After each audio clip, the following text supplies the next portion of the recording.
Thank you. It is indeed a pleasure to be seated here tonight with the extraordinary Frank Zappa. Frank, welcome to Tomorrow Coast to Coast. Why, thank you. All right. You have a large and loyal following. But for those who are not all that familiar with you, how would you describe your work? It's entertainment. Mm-hmm. It's specialized entertainment. Specialized entertainment. For what specialty? For people who are tired of other types of entertainment.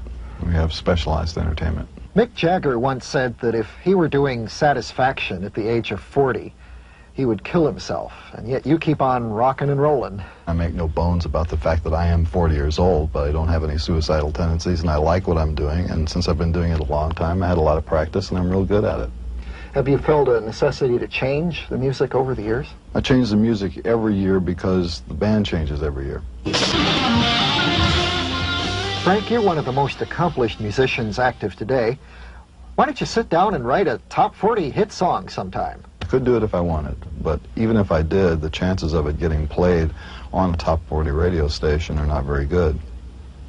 Why is that? Because of the attitudes of programmers, and there's a certain political rigmarole that one must go through in order to have a top 40 record, including special types of presents to certain people in the industry. And that's something that I don't wish to be involved in.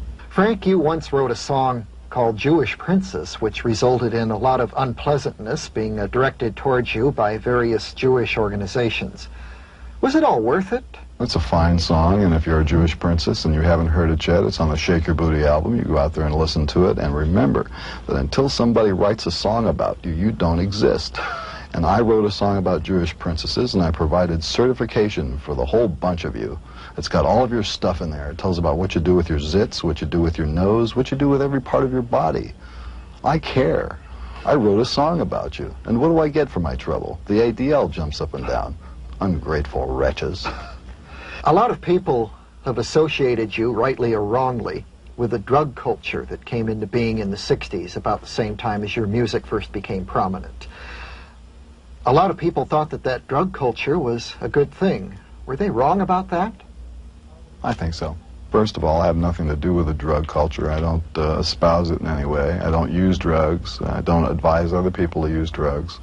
And a lot of the things that I think are wrong with the society today are a direct result of people using drugs. It's so prevalent that if you don't use drugs, people think you're weird. I understand that you're about to have an article that you wrote printed in High Times, a leading magazine of the drug culture.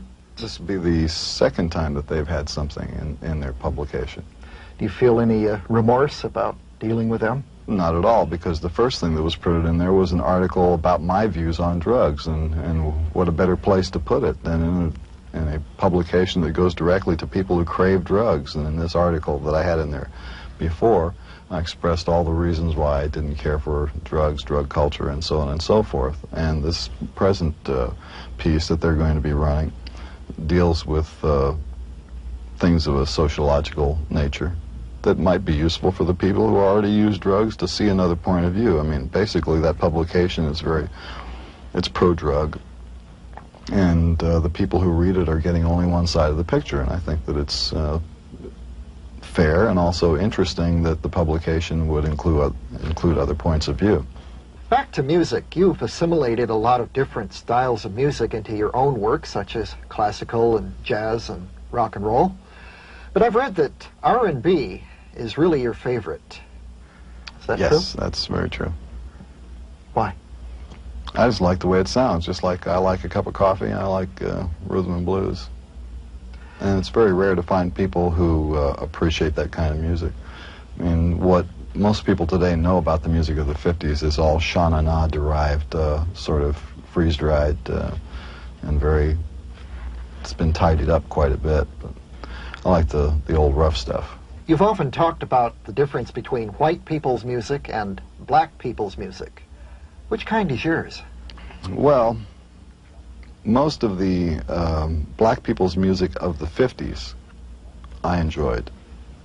A lot of the black people's music of today I do not enjoy, because it sounds like white person music to me. It has white person values, and it has white person commerciality to it. What do you see as the white person values? Anything that reminds you a little bit of Pat Boone.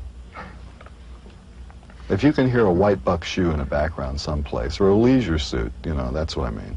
Frank, let's break for a commercial message. When we return, I'd like to cover some territory that may be quite new for even the Zappa watchers in our audience. Frank's work as a filmmaker. Stay with us. Ah, good. You're back. We're continuing with Frank Zappa, prolific recording artist and filmmaker as well. Frank, you've just spent 2 years and a lot of your own money making a film called Baby Snakes. Why all this commitment? Why this passion?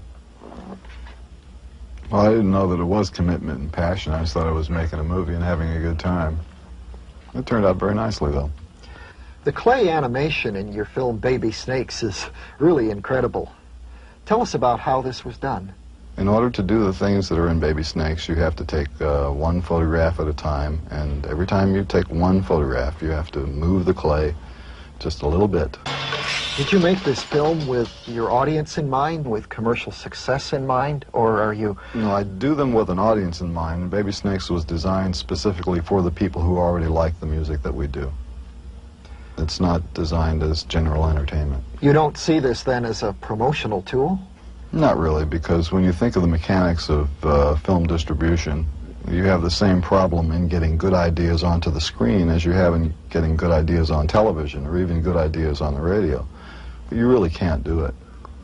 You can't even get good ideas in the newspaper. If you have a good idea, keep it to yourself. This is America, folks.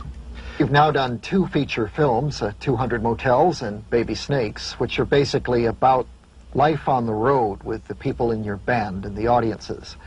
Would you ever want to do a different kind of film, like a film with a plot, with some famous actors in it? Well, I started off trying to raise money for a screenplay for a science fiction film in 1962. And I have written a couple of scripts that have plots, and they've been submitted to various places, you know, the normal way that you send scripts to studios, and it's all been rejected. Well, suppose one of them was accepted by Behemoth Films and they gave you an unlimited budget. Would you break up your band to do a film like this? The deal to make a film would have to be something so all-encompassing that it would be worth stopping what I'm doing right now in order to do it. You're such a pessimist, though. I'm not a pessimist. I'm a very realistic person. I'm also cynical, and I think that everybody would have more fun if they would be a little bit more cynical and a little bit more realistic. Because you only meet great disappointments when you have great expectations. And to have great expectations of your fellow man in a place like this has got to lead to heartbreak and remorse. Would you prefer to live in some other country, perhaps? Definitely not another country. As often as I say things that might sound negative about the United States, I've traveled a lot, and the United States is definitely the best deal going today. I just wish that things were improved in the United States. I'm 100% all-American boy. I'm very fond of this country. I just see things about it that aren't done right. There are a lot of special interest groups and religious organizations that are definitely exerting influences on the lives of people in a way that they're not really entitled to do. And to have a group of people like the moral majority, I mean, it's disgusting the way that trend is leading right now. And I have great fears for the future of the United States when you have a president who is in collusion with a movement like this. This is dangerous business. It's against the law. It's against the Constitution. But I think people are afraid to speak out against it because Jerry Falwell's going to get a bunch of guys to call you up on the telephone. You know this ain't going to go on television, but that's the way it really is. Don't you feel any desire, any need to use your skills and your talents in the media to convince people? No, I really don't, because I have my opinions, and you got yours, right? You know, I'm not trying to jam my stuff down your throat. If you agree with me, then you agree with me. If you don't, then don't. Frank, thank you for being our guest tonight. Best of luck with your upcoming tour. In Los Angeles, this is Dr. Demento for Tomorrow, Coast to Coast.